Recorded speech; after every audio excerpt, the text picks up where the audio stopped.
If you found my channel at this video, welcome. I am Daisy, your hostess, and you, my subscriber, welcome back. In this video, we continue with the book titled Power Through Constructive Thinking by Emmet Fox. Before I move on to the next section, I will share my highlights from the previous video covering the introduction and also the section titled The Wonder Child. As we go through this book, we notice that much of the teaching is founded on the Bible, and this should not surprise us given Emmet Fox's background as a minister. All that aside, one of my takeaways was the statement that we are who we are because of our mental conduct, our hour-by-hour thinking, which produces specific conditions, and he referred these as the weather of our soul. And then he also referred to our fixed convictions as the things that really matter. He called that the climate of the soul.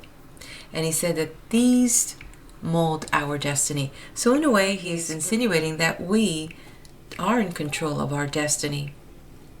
The weather and the climate, since weather refers to short-term atmospheric conditions, while climate is the weather of a specific region averaged over a long period of time. And so we could see that we can control some things depending on our hour-by-hour choices that we're making. Way was his suggestion that some knowledge of metaphysics or spiritual truth is absolutely essential if we are to understand ourselves and to have any effectual control of our life. To me, that is suggesting that we do need a manual or a rule book. And what I'm coming to understand and experience is that spiritual truths, as he referred to that, can be the greatest liberator from an unfulfilled life. Jesus once said, "Know the truth, and the truth shall set you free." And that's from the book of John, chapter 8, verse 31 through 32. Now, he went on to recommend to study the laws of life and apply them faithfully. That's what he said. Now, from what I understand, the universal laws range from 7 to 12 of our universe that ancient cultures have always intuitively known. So I know it's a topic for another day and another video. Another key in the previous section was the mention of primal power of being. Now, you may want to go back to that video and listen to that, because to me, primal power of being seems something that must not be overlooked, especially the way the author mentions that once you have contacted the mystic power within and have allowed it to work for you, it will direct and govern all our affairs from the greatest to the least without any effort and without any mistakes and without any trouble to you or to me. So the question is, me on the edge of my seat, even though I suspect that I feel like I know the answer, is how to primal power of being. And for that alone, I believe that you and I should continue on the quest for more knowledge as we venture on to the next video. So sit back as we turn the page. Power Through Constructive Thinking by Emmet Fox. This book is in the public domain. Section 2. The Lord's Prayer. Our Father, which art in heaven, hallowed be thy name. Thy kingdom come. Thy will be done in earth as it is in heaven. Give us this day our daily bread, and forgive us our trespasses, as we forgive them that trespass against us. And lead us not into temptation, but deliver us from evil. For thine is the kingdom, the power, and the glory forever and ever. Amen. The Lord's Prayer. A quote by Coleridge. He prayeth well who loveth well, both man and bird and beast. He prayeth best who loveth best all things both great and small. For the dear God who loveth us, he made and loveth all. End quote. The Lord's Prayer is the most important of all the Christian documents. It was carefully constructed by Jesus with certain very clear ends in view. That is why, of all his teachings, it is by far the best known and the most often quoted. It is indeed the one common denominator of all the Christian churches. Every one of them, without exception, uses the Lord's Prayer. It is perhaps the only ground upon which they all meet. Every Christian child is taught the Lord's Prayer, and any Christian who prays at all says it almost every day. Its actual use probably exceeds that of all other prayers put together. Undoubtedly, everyone who is seeking to follow along the way that Jesus led should make a point of using the Lord's Prayer and using it intelligently every day. In order to do this, we should understand that the prayer is a carefully constructed organic whole. Many people rattle through it like parrots, forgetful of the warning that Jesus gave us against vain repetitions, and, of course, no one derives any profit from that sort of thing. The great prayer is a compact formula for the development of the soul. It is designed with the utmost care for that specific purpose, so that those who use it regularly with understanding will experience a real change of soul. The only progress is this change, which is what the Bible calls being born again. It is the change of soul that matters. The mere acquisition of fresh knowledge received intellectually makes no change in the soul. The Lord's Prayer is especially designed to bring this change about, and when it is regularly used, it invariably does so. The more one analyzes the Lord's Prayer, the more wonderful is its construction seen to be. It meets everyone's need just at his own level. It not only provides a rapid spiritual development for those who are sufficiently advanced to be ready, but in its superficial meaning, it supplies the more simple-minded and even the more materially minded people with just what they need at the moment, if they use the prayer sincerely. This greatest of all prayers was designed with still another purpose in view, quite as important as either of the others. Jesus foresaw that, as the centuries went by, his simple, primitive teaching would gradually become overlain by all sorts of external things which really have nothing whatever to do with it. He foresaw that men who had never known him, relying quite sincerely, no doubt upon their own limited intellects, would build up theologies and doctrinal systems, obscuring the direct simplicity of the spiritual message and actually erecting a wall between God and man. He designed his prayer in such a way that it would pass safely through those ages without being tampered with. He arranged it with consummate skill so that it could not be twisted or distorted or adapted to any man-made system, so that in fact it would carry the whole Christ message within it, and yet not have anything on the surface to attract the attention of the restless, managing type of person. So it has turned out that through all the changes and chances of Christian history, this prayer has come through to us uncorrupted and unspoiled. The first thing that we notice is that the prayer naturally falls into 7 clauses. This is very characteristic of the Oriental tradition. 7 symbolizes individual completeness, the perfection of the individual soul.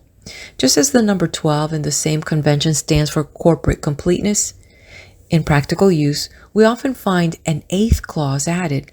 Thine is the kingdom, the power, and the glory. But this, though in itself an excellent affirmation, is not really a part of the prayer.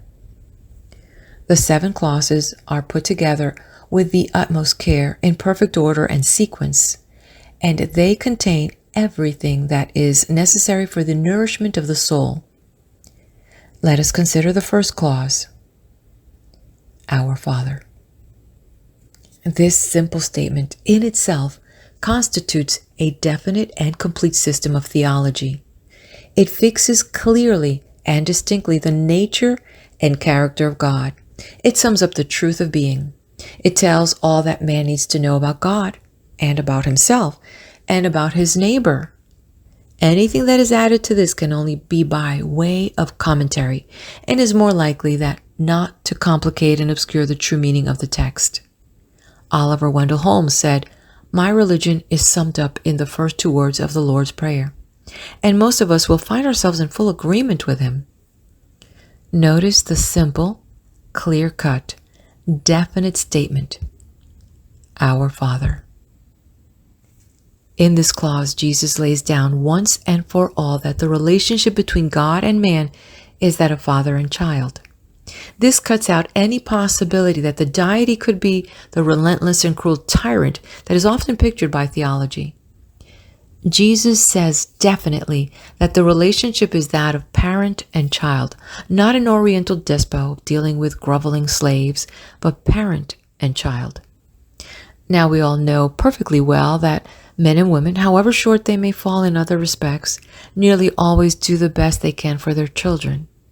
Unfortunately, cruel and wicked parents are to be found, but they're so exceptional as to make a paragraph for the newspapers. The vast majority of men and women are at their best in dealing with their children. Speaking of the same truth elsewhere, Jesus said, "If you, who are so full of evil, nevertheless do your best for your children, how much more will God, who is altogether good, do for you?" And so he begins his prayer by establishing the character of God as that of the perfect Father dealing with his children. Note that this clause, which fixes the nature of God, at the same time fixes the nature of man, because if man is the offspring of God, he must partake of the nature of God, since the nature of the offspring is invariably similar to that of the parent. It is a cosmic law that like begets like. It is not possible that a rosebush should produce lilies, or that a cow should give birth to a colt. The offspring is and must be of the same nature as the parent. And so since God is divine spirit, man must essentially be divine spirit too, whatever appearances may say to the contrary. Let us pause here for a moment and try to realize what a tremendous step forward we have taken in appreciating the teachings of Jesus on this point. Do you not see that at a single blow it swept away 99% of all the old theology with its avenging God, its chosen and favored individuals, its eternal hellfire, and all the other horrible paraphernalia of man's diseased and terrified imagination? God exists, and the eternal, all-powerful, all-present God is the loving Father of mankind. If you would meditate upon this fact until you had some degree of understanding of what it really means, most of your difficulties and physical ailments would disappear, for they are rooted and grounded in fear. The underlying cause of all trouble is fear. If only you could realize to some extent that omnipotent wisdom is your living, loving Father, most of your fears would go. If you could realize it completely, every negative thing in your life would vanish away, and you would demonstrate perfection in every phase. Now you see the object that Jesus had in mind when he placed this clause first. Next, we see that the prayer says, not my Father, but our Father. And this indicates, beyond the possibility of mistake, the truth of the brotherhood of man. It forces upon our attention at the very beginning the fact that all men are indeed brethren, the children of one Father, and that there is neither Jew nor Greek, there is neither bond nor free, there is neither chosen nor unchosen, because all men are brethren. Here, Jesus, in making his second point, ends all the tiresome nonsense about a chosen race, about the spiritual superiority of any one group of human beings over any other group. He cuts away the illusion that the members of any nation or race or territory or group or class or color are in the sight of God superior to any other group. A belief in the superiority of one's own particular group, or herd as the psychologists call it, is an illusion to which mankind is very prone, but in the teaching of Jesus it has no place. He teaches that the thing that places a man is the spiritual condition of his own individual soul, and that as long as he is upon the spiritual path, it makes no difference whatever to what group he belongs or does not belong. The final point is the implied command that we are to pray not only for ourselves, but for all mankind. Every student of truth should hold the thought of the truth of being for the whole human race for at least a moment each day, since none of us lives to himself nor dies to himself. For indeed we are all truly and in much more literal sense than people are aware, limbs of one body. Now we begin to see how very much more than appears on the surface is contained in those simple words, our Father. Simple, one might almost say innocent, as they look. Jesus has concealed within them a spiritual explosive that will ultimately destroy every man-made system that holds the human race in bondage. Which art in heaven. Having clearly established the fatherhood of God and the brotherhood of man, Jesus next goes on to enlarge upon the nature of God and to describe the fundamental facts of existence. Having shown that God and man are parent and child, he goes on to delineate the function of each in the grand scheme of things. He explains that it is the nature of God to be in heaven and of man to be on earth, because God is cause and man is manifestation. Cause cannot be expression and expression cannot be cause, and we must be careful not to confuse the two things. Here, heaven stands for God or cause, because in religious phraseology, heaven is the term for the presence of God. In metaphysics, it is called the absolute, because it is the realm of pure, unconditioned being, of archetypal ideas. The word earth means manifestation, and man's function is to manifest or express God or cause. In other words, God is the infinite and perfect cause of all things. But cause has to be expressed, and God expresses himself by means of man. Man's destiny is to express God in all sorts of glorious and wonderful ways. Some of this expression we see as his surroundings. First, his physical body, which is really only the most intimate part of his embodiment. Then his home, his work, his recreation, in short, his whole expression. To express means to press outward, or bring into sight that which already exists implicitly. Every feature of your life is really a manifestation or expression of something in your soul. Some of these points may seem at first to be a little abstract, but since it is misunderstandings about the relationship of God and man that lead to all our difficulties, it is worth any amount of trouble correctly to understand that relationship. Trying to have manifestation without cause is atheism and materialism, and we know where they lead. Trying to have cause without manifestation leads man to suppose himself to be a personal God, and his commonly ends in megalomania and a kind of paralysis of expression. The important thing to realize is that God is in heaven and man on earth, and that each has his own role in the scheme of things. Although they are one, they are not one and the same. Jesus established this point carefully when he says, "Our Father, which art in heaven. Hallowed be thy name." In the Bible, as elsewhere, the name of anything means the essential nature or character of that thing. And so when we are told what the name of God is, we are told what his nature is. And his name or nature, Jesus says, is hallowed.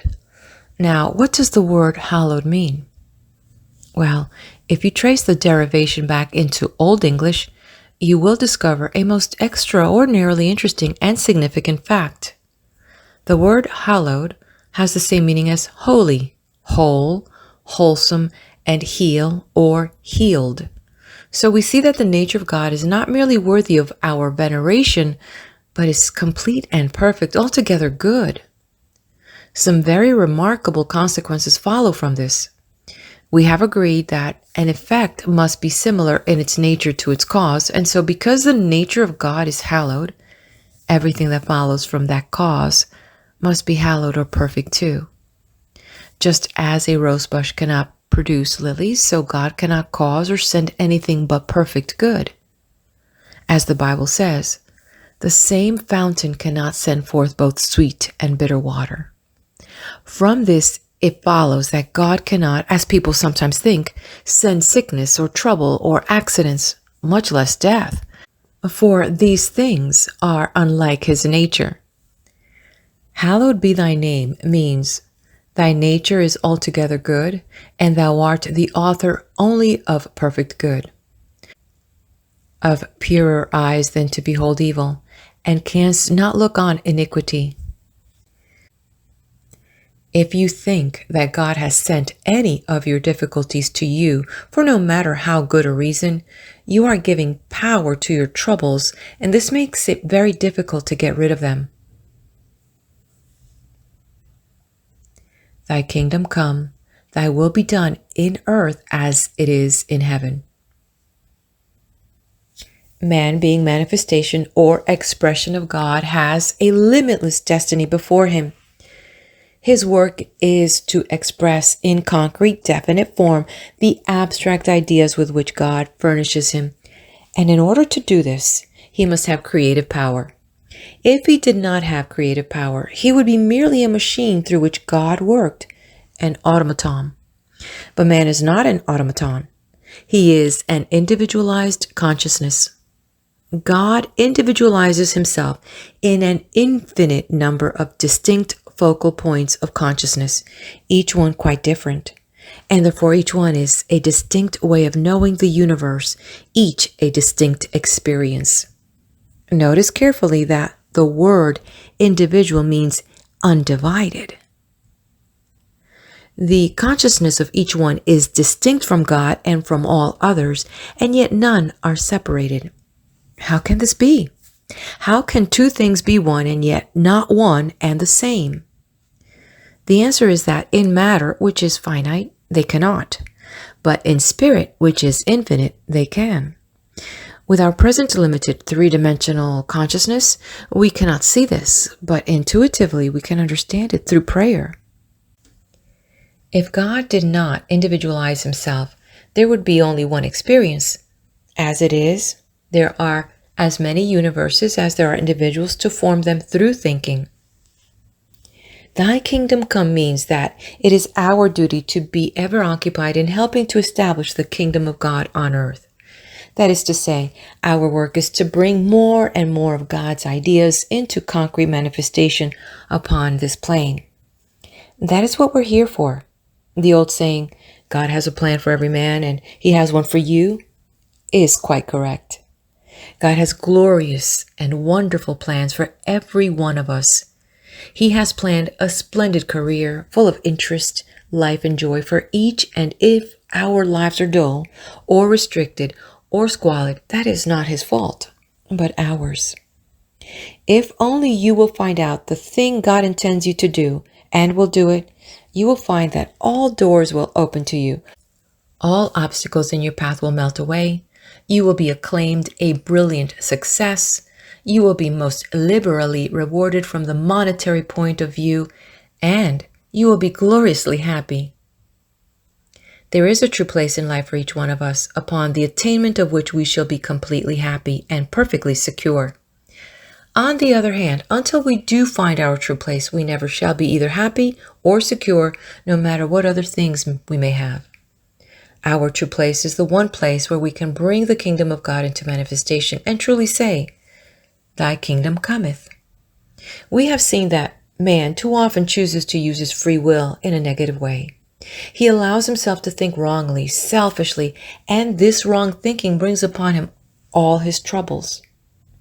Instead of understanding that it is his essential nature to express God, to be ever about his Father's business, he tries to set up upon his own account. All our troubles arise from just this folly. We abuse our free will, trying to work apart from God. And the very natural result is all the sickness, poverty, sin, trouble, and death that we find on a physical plane.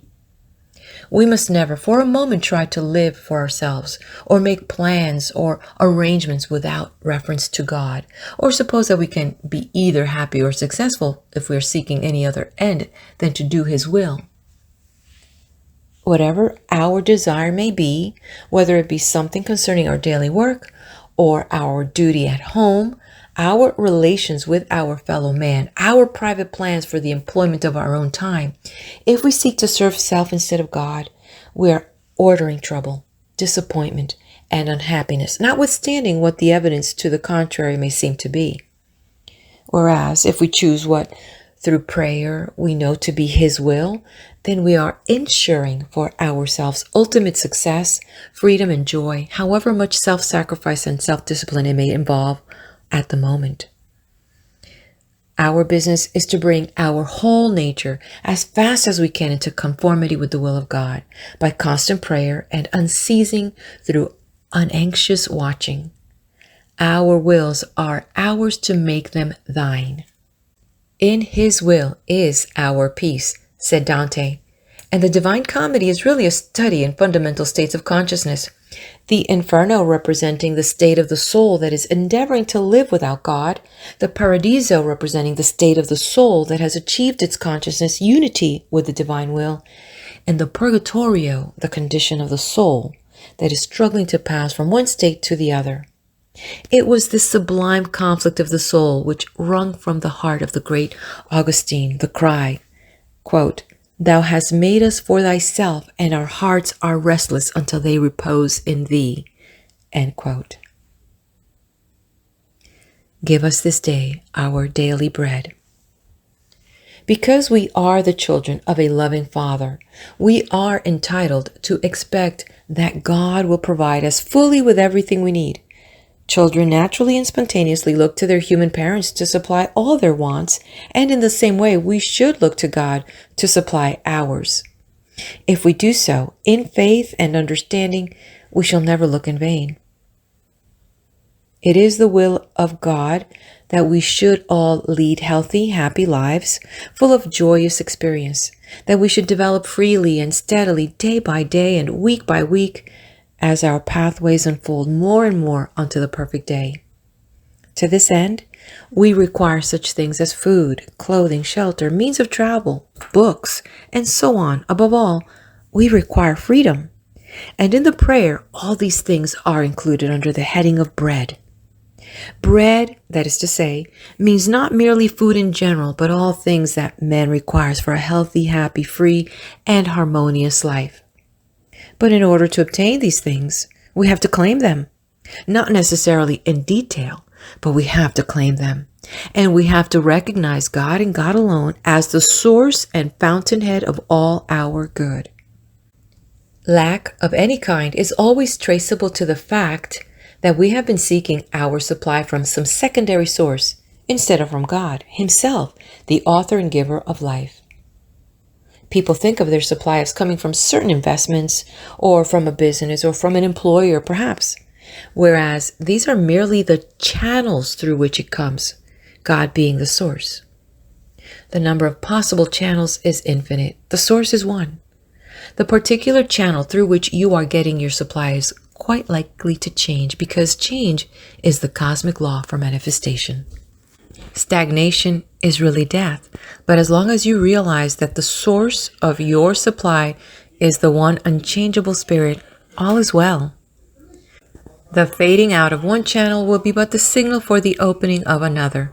If, on the other hand, like most people, you regard the particular channel as being the source, then when that channel fails, as it very likely to do, you are left stranded because you believe that the source has dried up. And for practical purposes, on the physical plane, things are as we believe them to be. A man, for instance, thinks of his employment as the source of his income, and for some reason he loses it. His employer goes out of business or cuts down the staff, or they have a falling out. Now, because he believes that his position is the source of his income, the loss of the position naturally means the loss of the income, and so he has to start looking about for another job, and perhaps has to look a long time, meanwhile finding himself without apparent supply.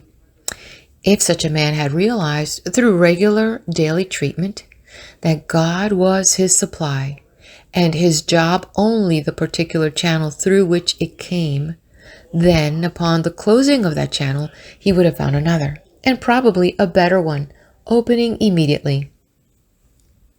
If his belief had been in God as his supply, then since God cannot change or fail or fade out, his supply would have come from somewhere, and it would have formed its own channel in whatever was the easiest way. In precisely the same way, the proprietor of a business may find himself obliged to close down for some cause outside of his control, or one whose income is dependent upon stocks or bonds may suddenly find that source dried up, owing to unexpected happenings on the stock market or to some catastrophe to a factory or a mine. If he regards the business or the investment of his source of supply, he will believe his source to have collapsed and will in consequence be left stranded. Whereas, if his reliance is upon God, he will be comparatively indifferent to the channel, and so that channel will be easily supplanted by a new one. In short, we have to train ourselves to look to God, cause, for all that we need. And then the channel, which is entirely a secondary matter, will take care of itself. In its inner and most important meaning, our daily bread signifies the realization of the presence of God, an actual sense that God exists not merely in a nominal way, but as the great reality, the sense that He is present with us, and the feeling that because He is God, all good, all powerful, all wise, and all loving, we have nothing to fear. That we can rely upon Him to take every care of us, that He will supply all that we need to have, teach us all that we need to know, and guide our steps so that we shall not make mistakes. This is Emmanuel, or God with us. And remember that it absolutely means some degree of actual realization, that is to say, some experience in consciousness, and not just a theoretical recognition of the fact, not simply talking about God, however beautifully one may talk, or thinking about Him, but some degree of actual experience. We must begin by thinking about God, but this should lead to the realization which is the daily bread or manna. That is the gist of the whole matter. Realization, which is experience, is the thing that counts. It is realization which marks the progress of the soul. It is realization which guarantees the demonstration. It is realization as distinct from mere theorizing in fine words, which is the substance of things hoped for, the evidence of things not seen. This is the bread of life, the hidden manna, and when one has that, he has all things in deed and in truth. Jesus several times refers to this experience as bread because it is the nourishment of the soul, just as physical food is the nourishment of the physical body. Supplied with this food, the soul grows and waxes strong, gradually developing to adult stature. Without it, she, being deprived of her essential nourishment, is naturally stunted and crippled. The common mistake, of course, is to suppose that a formal recognition of God is sufficient, or that talking about divine things, perhaps talking very poetically, is the same as possessing them. But this is exactly on a par with supposing that looking at a tray of food or discussing the chemical composition of sundry foodstuffs is the same thing as actually eating a meal. It is this mistake which is responsible for the fact that people sometimes pray for a thing for years without any tangible result. If prayer is a force at all, it cannot be possible to pray without something happening. A realization cannot be obtained to order. It must come spontaneously as the result of regular daily prayer. To seek realization by willpower is the surest way to miss it. Pray regularly and quietly. Remember that in all mental work, effort or strain defeats itself. Then presently, perhaps when you least expect it, like a thief in the night, the realization will come. Meanwhile, it is well to know that all sorts of practical difficulties can be overcome by sincere prayer, without any realization at all. Good workers have said that they have had some of their best demonstrations without any realization worth speaking about. But while it is, of course, a wonderful boon to surmount such particular difficulties, we do not achieve the sense of security and well-being to which we are entitled until we have experienced realization. Another reason why the food or bread symbol for the experience of the presence of God is such a telling one is that the act of eating food is essentially a thing that must be done for oneself. No one can assimilate food for another. One may hire servants to do all sorts of other things for him, but there is one thing that one must positively do for himself, and that is to eat his own food. In the same way, the realization of the presence of God is a thing that no one else can have for us. We can and should help one another in the overcoming of specific difficulties. Bear ye one another's burdens, but the realization, or making real, of the presence of God, the substance and evidence can, in the nature of things, be had only at first hand. In speaking of the bread of life, Emmanuel, Jesus calls it our daily bread. The reason for this is very fundamental. Our contact with God must be a living one. It is our momentary attitude to God which governs our being. Behold, now is the accepted time. Behold, now is the day of salvation. The most futile thing in the world is to seek to live upon a past realization. The thing that means spiritual life to you is your realization of God here and now. Today's realization, no matter how feeble and poor it may seem, has 1,000,000 times more power to help you than the most vivid realization of yesterday. Be thankful for yesterday's experience, knowing that it is with you forever in the change of consciousness which is brought about, but do not lean upon it for a single moment for the need of today. Divine Spirit is, and changes not with the ebb and flow of human apprehension. The manna in the desert is the Old Testament prototype of this. The people wandering in the wilderness were told that they would be supplied with manna from heaven every day, each one always receiving abundant for his needs. But they were on no account to try to save it up for the morrow. They were on no account to endeavor to live upon yesterday's food, and when, notwithstanding the rule, some of them did try to do so, the result was pestilence or death. So it is with us. When we seek to live upon yesterday's realization, we are actually seeking to live in the past, and to live in the past is death.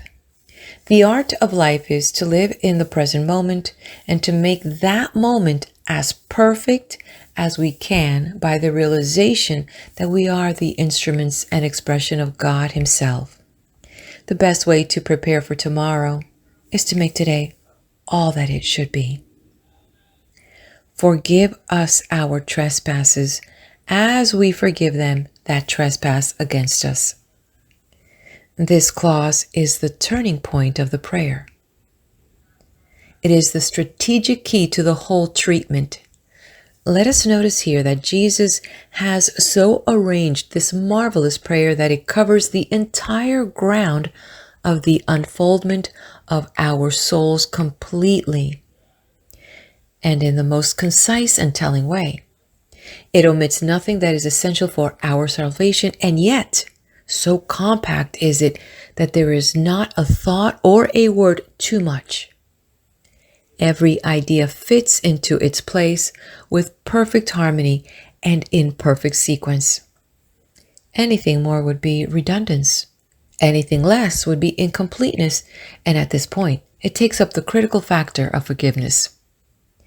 Having told us what God is, what man is, how the universe works, how we are to do our own work, the salvation of humanity and of our own souls, He then explains what our true nourishment or supply is and the way in which we can obtain it. And now He comes to the forgiveness of sins. The forgiveness of sins is the central problem of life. Sin is a sense of separation from God and is the major tragedy of human experience. It is, of course, rooted in selfishness. It is essentially an attempt to gain some supposed good to which we are not entitled in justice. It is a sense of isolated, self-regarding, personal existence, whereas the truth of being is that all is one. Our true selves are at one with God, undivided from Him, expressing His ideas, witnessing to His nature, the dynamic thinking of that mind. Because we are all one with the great whole of which we are spiritually a part, it follows that we are one with all men. Just because in Him we live and move and have our being, we are, in the absolute sense, all essentially one. Evil, sin, the fall of man, in fact, is essentially the attempt to negative this truth in our thoughts. We try to live apart from God. We try to do without Him. We act as though we had life of our own as separate minds, as though we could have plans and purposes and interests separate from His. All this, if it were true, would mean that existence is not one and harmonious, but a chaos of competition and strife. It would mean that we are quite separate from our fellow man and could injure him, rob him, or hurt him, or even destroy him without any damage to ourselves. And in fact, that the more we took from other people, the more we would have for ourselves. It would mean that the more we considered our own interests and the more indifferent we were to the welfare of others, the better off we should be. Of course, it would then follow naturally that it would pay others to treat us in the same way, and that accordingly we might expect many of them to do so. Now, if this were true, it would mean that the whole universe is only a jungle, and that sooner or later it must destroy itself by its own inherent weakness and anarchy. But of course, it is not true, and therein lies the joy of life. Undoubtedly, many people do act as though they believed it to be true, and a great many more would be dreadfully shocked if brought face to face with that proposition in cold blood, have nevertheless a vague feeling that such must be very much the way things are, even though they themselves are personally above consciously acting in accordance with such a notion. Now, this is the real basis of sin, of resentment, of condemnation, of jealousy, of remorse, and all the evil brood that walk that path. This belief in independent and separate existence is the arch sin. And now, before we can progress any further, we have to take the knife to this evil thing and cut it out once and for all. Jesus knew this, and with this definite end in view, He inserted at this critical point a carefully prepared statement that would encompass our end and His without the shadow of a possibility of miscarrying. He inserted what is nothing less than a trip clause. He drafted a declaration which would force us, without any conceivable possibility of escape, evasion, mental reservation, or subterfuge of any kind, to execute the great sacrament of forgiveness in all its fullness and far-reaching power. As we repeat the great prayer intelligently, considering and meaning what we say, we are suddenly, so to speak, caught up off our feet and grasped as though in a vice, so that we must face this problem, and there is no escape. We must positively and definitely extend forgiveness to everyone to whom it is possible that we can owe forgiveness, namely, to anyone who we think can have injured us in any way. Jesus leaves no room for any possible glossing of this fundamental thing. He has constructed His prayer with more skill than ever yet lawyer displayed in the casting of a deed. He has so contrived it that once our attention has been drawn to this matter, we are inevitably obliged either to forgive our enemies in sincerity and truth, or never again to repeat that prayer. It is safe to say that no one who reads this essay with understanding will ever again be able to use the Lord's Prayer unless and until he has forgiven. Should you now attempt to repeat it without forgiving, it can safely be predicated that you will not be able to finish it. This great central clause will stick in your throat. Notice that Jesus does not say, "Forgive me my trespasses and I will try to forgive others," or "I will see if it can be done," or "I will forgive generally with certain exceptions." He obliges us to declare that we have actually forgiven, and forgiven all, and he makes our claim to our own forgiveness to depend upon that. Who is there who has grace enough to say his prayers at all? Who does not long for the forgiveness or cancellation of his own mistakes and faults? Who would be so insane as to endeavor to seek that kingdom of God without desiring to be relieved of his own sense of guilt? No one, we may believe. And so we see that we are trapped in the inescapable position that we cannot demand our own release before we have released our brother. The forgiveness of others is the vestibule of heaven, and Jesus knew it and has led us to the door. You must forgive everyone who has ever hurt you if you want to be forgiven yourself. That is the long and the short of it. You have to get rid of all resentment and condemnation of others, and not least of self-condemnation and remorse. You have to forgive others, and having discontinued your own mistakes, you have to accept the forgiveness of God for them too, or you cannot make any progress. You have to forgive yourself, but you cannot forgive yourself sincerely until you have forgiven others first. Having forgiven others, you must be prepared to forgive yourself too, for to refuse to forgive yourself is only spiritual pride. And by that sin fell the angels. We cannot make this point too clear to ourselves. We have got to forgive.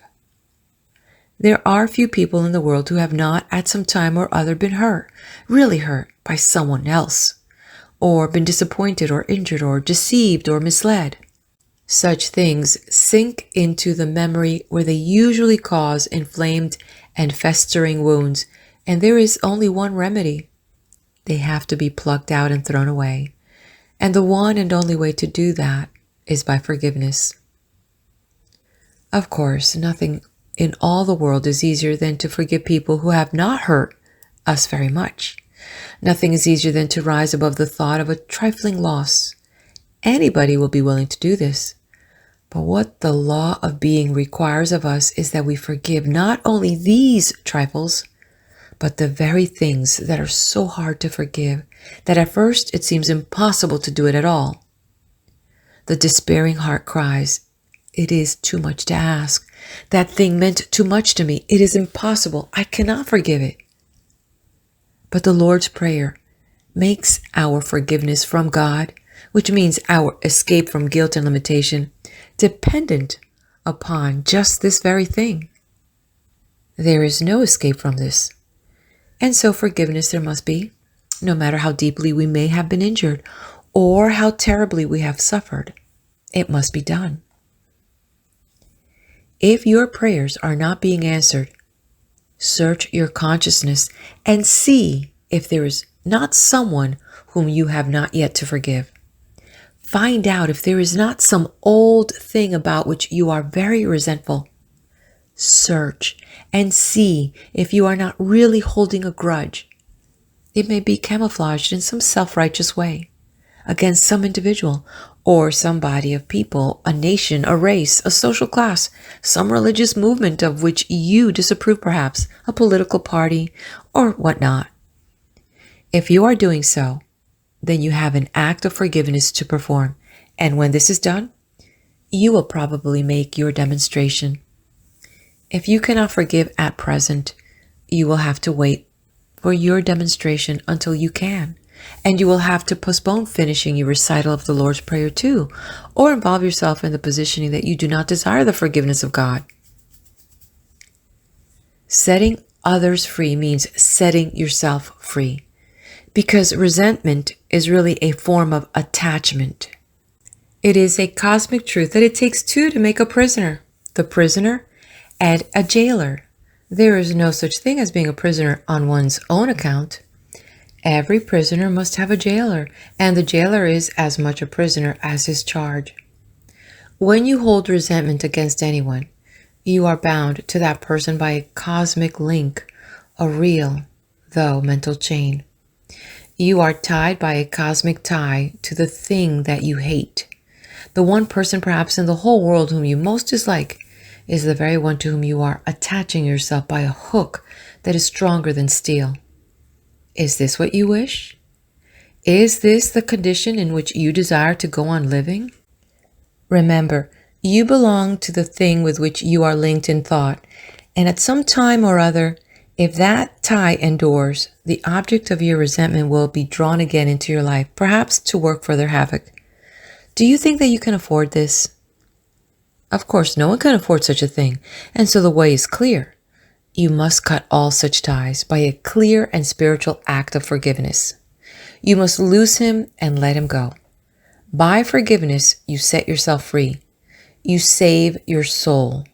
And because the law of love works alike for one and all, you help to save his soul too, making it just so much easier for him to become what he ought to be.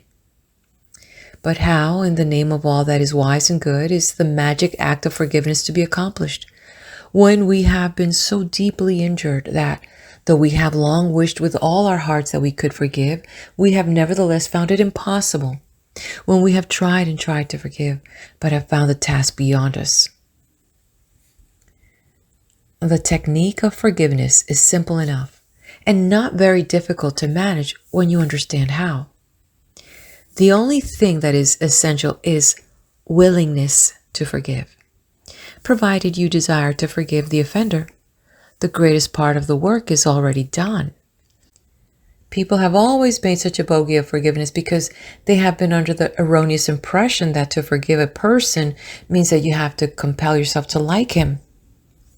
Happily, this is by no means the case. We are not called upon to like anyone whom we do not find ourselves liking spontaneously. And indeed, it is quite impossible to like people to order. You can no more like to order than you can hold the winds in your fist. And if you endeavor to coerce yourself into doing so, you will finish by disliking or hating the offender more than ever. People used to think that when someone had hurt them very much, it was their duty, as good Christians, to pump up, as it were, a feeling of liking for him.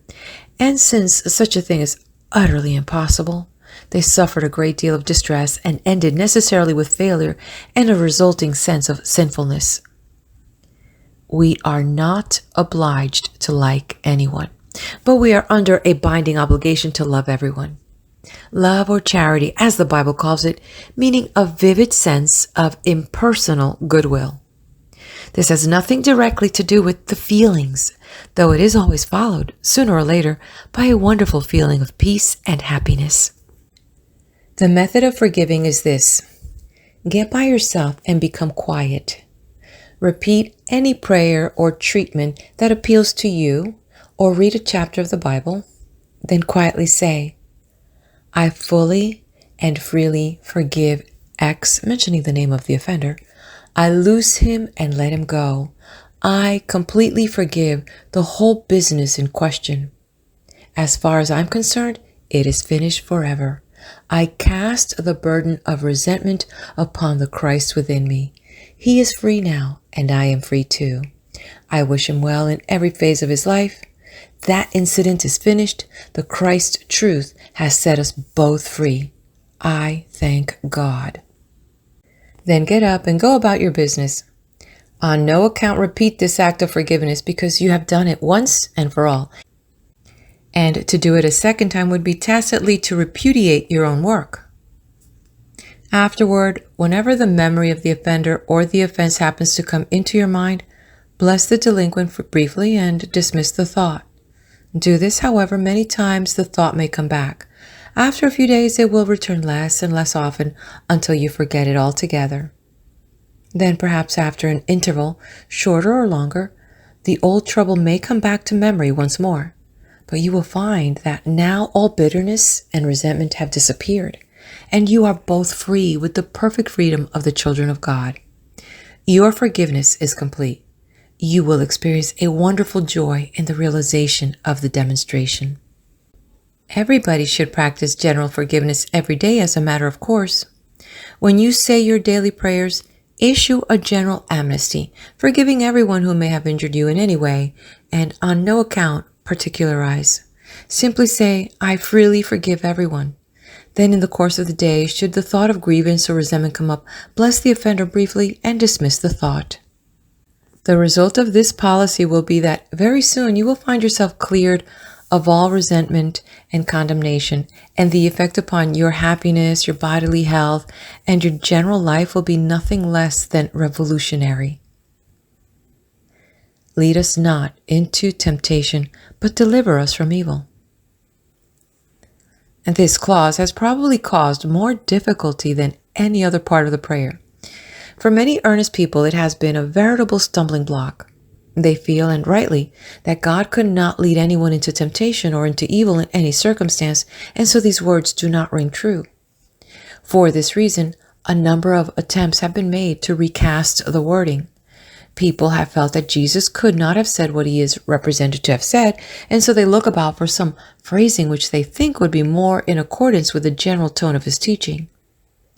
Heroic efforts have been made to wrest the Greek original into something different. All this, however, is unnecessary. The prayer, in the form in which we have it in English, gives a perfectly correct sense of the true inner meaning.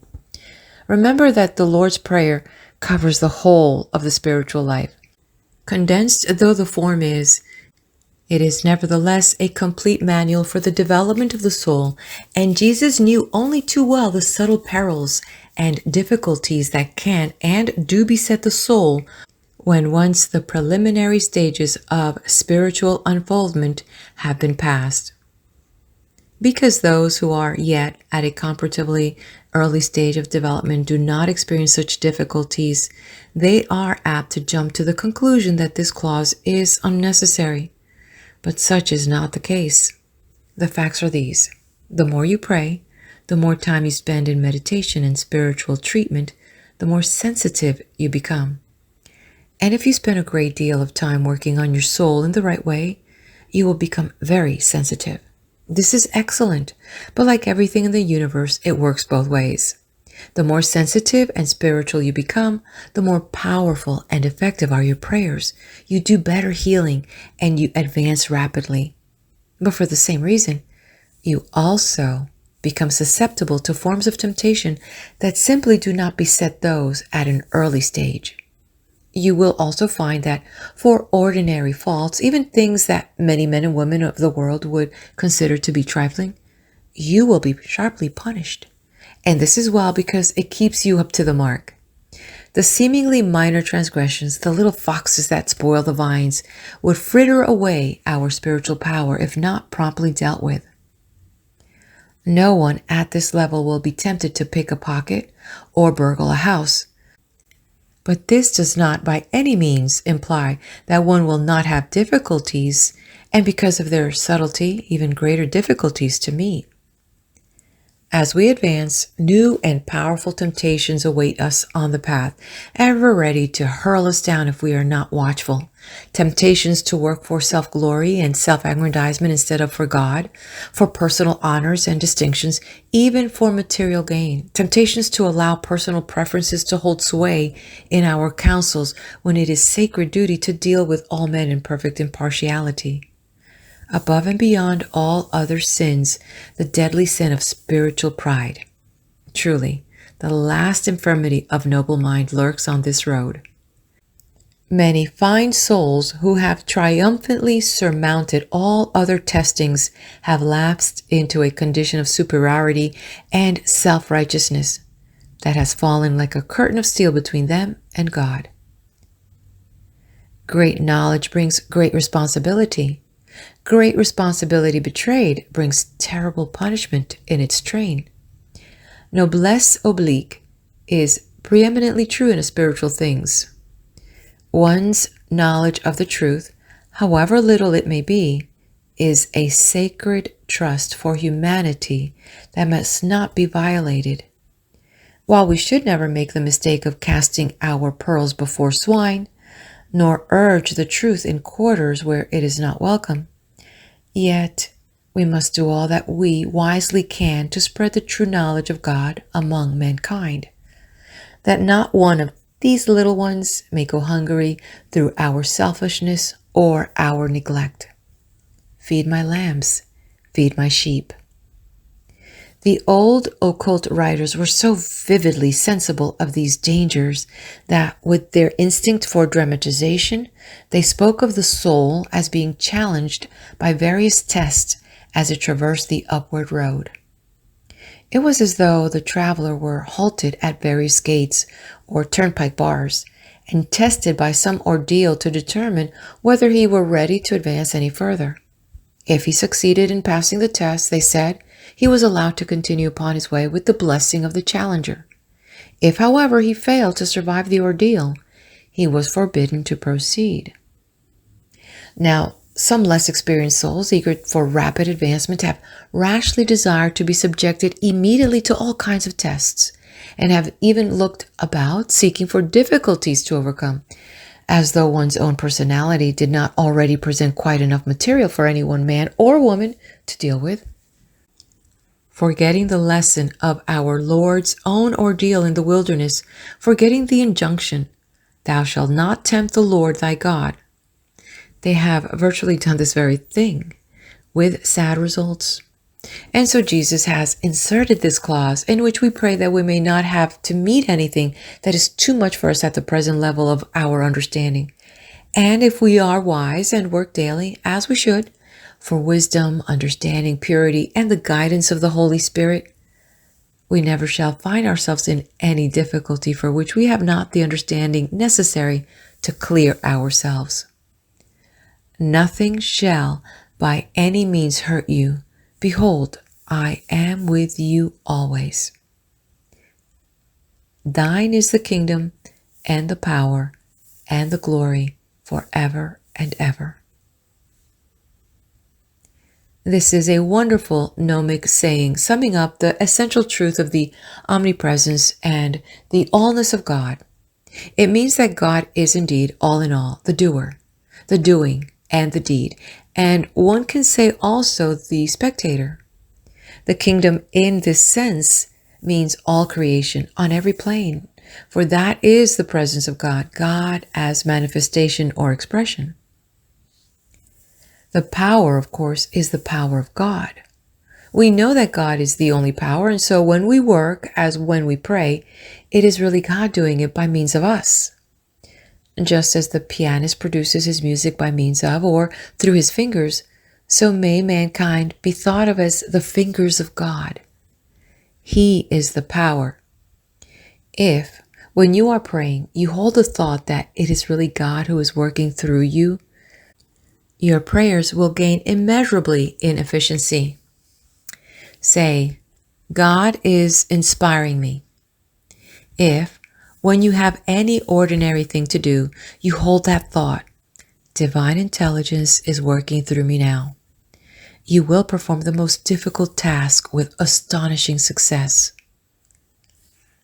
The wondrous change that comes over us as we gradually realize the omnipresence of God really means transfigures every phase of our lives, turning sorrow into joy, age into youth, and dullness into light and life.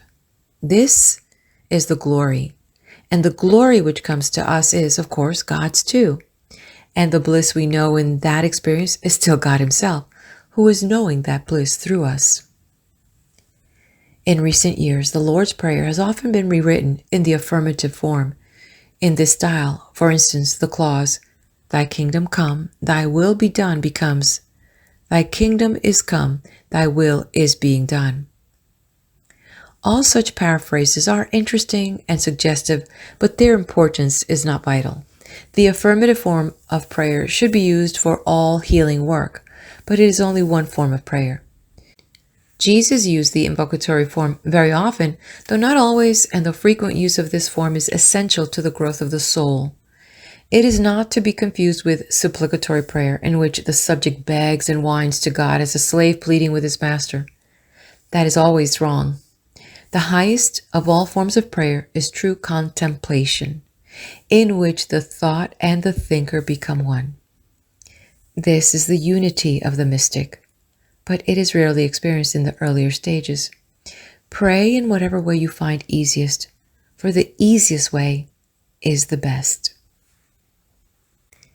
End of section. If you could be so kind, hit that like button. If you like this and have a friend that would enjoy this, please do share it with them. If you haven't done so, please do subscribe to the channel. Let's head over to the next video where we will continue this wonderful book titled Power Through Constructive Thinking by Emmet Fox.